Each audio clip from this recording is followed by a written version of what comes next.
നമസ്കാരം. മിഡിൽ ഈസ്റ്റിൽ എന്തൊക്കെയാണ് പ്രധാനപ്പെട്ട വാർത്തകളെന്ന് നോക്കാം. ആദ്യമായിട്ട് പോകേണ്ടത് ഇസ്രയേലിലേക്ക് തന്നെയാണ്. അമേരിക്കയുടെ നേതൃത്വത്തിൽ സീസ്ഫയർ എല്ലാം കൊണ്ടുവന്ന കാര്യങ്ങൾ, അതായത് ഗസയിലെ കാര്യങ്ങളെല്ലാം ഒന്ന് ശാന്തമായി എന്ന് കരുതിയിരിക്കുന്ന സമയത്താണ് ഇപ്പോൾ ഇസ്രയേൽ സീസ്ഫയർ കരാർ ഒന്നും തന്നെ പാലിക്കാതെ ഇപ്പോൾ ഗസയിലേക്ക് ആക്രമണം നടത്തിയിരിക്കുകയാണ്. കഴിഞ്ഞ ദിവസം തന്നെ 100-ലധികം പാലസ്തീനികളാണ് ഇസ്രയേലിന്റെ ആക്രമണത്തിൽ കൊല്ലപ്പെട്ടത്.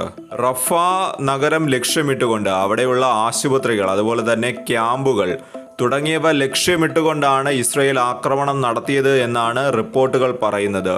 മരണപ്പെട്ടവരിൽ കൂടുതലും സ്ത്രീകളും കുട്ടികളുമാണ് എന്നാണ് പറയപ്പെടുന്നത്. എന്നാൽ ഇസ്രയേൽ പറയുന്ന ഒരു കാര്യമുണ്ട്. അവരുടെ ഭാഗത്ത് നിന്ന് അവർ പറയുന്നത്, അതായത് റഫ പ്രദേശത്ത് നിന്ന് ഇസ്രയേലിലേക്ക് ഒരു ആക്രമണം ഉണ്ടായി. ആ ഒരു ആക്രമണത്തിൽ ഇസ്രയേലിന്റെ തന്നെ ഒരു സൈനികൻ കൊല്ലപ്പെട്ടു എന്നാണ് ഇസ്രയേൽ പറഞ്ഞു വെക്കുന്നത്. ഇങ്ങനെ സംഭവിച്ചത് കൊണ്ടാണ് റഫ പ്രദേശത്തേക്ക് വ്യോമാക്രമണം നടത്തിയത് എന്നാണ് ഇസ്രയേൽ പറയുന്നത്. അതായത് ഇതൊരു പ്രത്യാക്രമണമാണ്.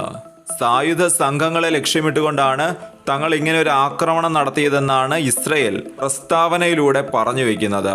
എന്നാൽ ആശുപത്രികൾക്കും ക്യാമ്പുകൾക്കും നേരെ നടത്തിയ ഒരു ആക്രമണവും അതുപോലെ തന്നെ സാധാരണക്കാരായ ജനങ്ങൾ കൊല്ലപ്പെട്ടതും ഇസ്രയേലിന്റെ വാദങ്ങൾ അത് ദുർബലമാക്കി. കഴിഞ്ഞ ദിവസമാണ് ഇസ്രയേലും ഹമാസും കൂടെ ചേർന്നുകൊണ്ട് ഇങ്ങനെ ഒരു സീസ്ഫയർ പ്രഖ്യാപിച്ചത്. എന്നാൽ ഇസ്രയേലിന്റെ ഭാഗത്തു നിന്നുണ്ടായിട്ടുള്ള ഈ ഒരു ആക്രമണം അത് ഈ ഒരു സമാധാന കരാറിനെ തന്നെ ഇല്ലാതാക്കുന്നതാണ് എന്നാണ് വിദേശ മാധ്യമങ്ങൾ ഉൾപ്പെടെയുള്ള മാധ്യമങ്ങളെല്ലാം തന്നെ റിപ്പോർട്ട് ചെയ്യുന്നത്. എന്തായാലും ഇപ്പോൾ ഇസ്രയേലിന്റെ ഈ ഒരു ആക്രമണത്തിനെ കുറിച്ച് ഇപ്പോൾ നിരവധി രാജ്യങ്ങളാണ് തങ്ങളുടെ പ്രതികരണം അറിയിക്കുന്നത്.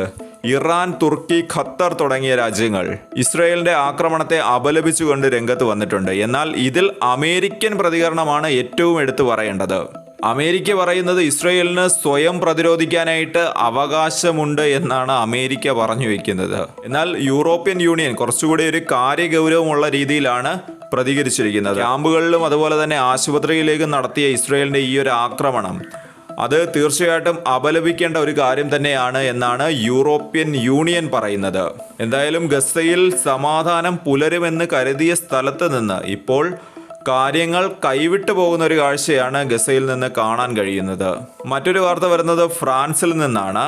ഗസ യുദ്ധത്തിൽ പങ്കെടുത്ത ഒരു സൈനികന് നേരെ, അതായത് ഇസ്രയേലി സൈനികന് നേരെ ഇപ്പോൾ ഫ്രാൻസ് ക്രിമിനൽ അലർട്ട് പുറപ്പെടുവിച്ചു എന്ന രീതിയിലാണ് റിപ്പോർട്ടുകൾ വരുന്നത്. ഇതിന്റെ ഒരു പശ്ചാത്തലത്തിലാണ് ചെക്ക് റിപ്പബ്ലിക് വിമാനത്താവളത്തിൽ എത്തിയ ഇസ്രയേലി സൈനികനെ വിമാനത്താവളത്തിൽ തന്നെ തടഞ്ഞു വെച്ചു. ഫ്രാൻസ് പുറപ്പെടുവിച്ച ഷെങ്കൻ വൈഡ് ക്രൈം അലേർട്ട് അതുമൂലമാണ് ഈ ഒരു ഇസ്രയേലി സൈനികനെ തടഞ്ഞു വെച്ചത് എന്നാണ് ന്യൂസ് റിപ്പോർട്ടുകൾ പറയുന്നത്. മണിക്കൂറുകളോളം ഇസ്രയേലി സൈനികനെ ചോദ്യം ചെയ്തതിന് ശേഷം തിരിച്ച് ഇസ്രയേലിലേക്ക് തന്നെ ഈ സൈനികനെ പറഞ്ഞയച്ചു. ഫ്രാൻസ് പറയുന്നത് ഇയാൾ, അതായത് ഈ സൈനികൻ ഗസയിൽ ഗുരുതരമായിട്ടുള്ള നിയമലംഘനങ്ങളിൽ പങ്കെടുത്ത വ്യക്തിയാണ് എന്നാണ്. ഇതിന്റെ പശ്ചാത്തലത്തിലാണ് യൂറോപ്പ് മുഴുവൻ പ്രാബല്യത്തിലുള്ള ക്രൈം അലേർട്ട് ഇപ്പോൾ ഫ്രാൻസ് പുറപ്പെടുവിച്ചത് എന്നാണ് റിപ്പോർട്ടുകൾ പറയുന്നത്. ഇതുവഴി ഷെങ്കൻ മേഖലയിലുള്ള ഏത് രാജ്യത്തിനും ഈ ഒരാളെ തടയാനായിട്ടുള്ള അവകാശമുണ്ടാകും. ചെക്ക് ഉദ്യോഗസ്ഥർ പറയുന്നൊരു കാര്യമുണ്ട്, ഒരു കാരണവശാലും പ്രവേശനം അത് അനുവദിക്കാൻ കഴിയില്ല എന്ന് തന്നെയാണ് അവർ പറഞ്ഞു വയ്ക്കുന്നത്. ഇസ്രയേലി എംബസി ഇത്തരമൊരു സാഹചര്യത്തിൽ ഇടപെട്ടു എങ്കിൽ കൂടിയും തീരുമാനം പിൻവലിക്കാനായിട്ട് അവരെ കൊണ്ട് സാധിച്ചിട്ടില്ല എന്നാണ് അറിയാൻ സാധിക്കുന്നത്.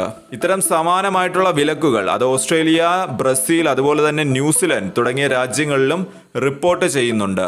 യൂറോപ്യൻ രാജ്യങ്ങൾ എടുക്കുന്ന ഇത്തരം നിലപാടുകൾ തീർച്ചയായിട്ടും ഇസ്രയേലിനെ സമ്മർദ്ദത്തിലാക്കുന്നുണ്ട്.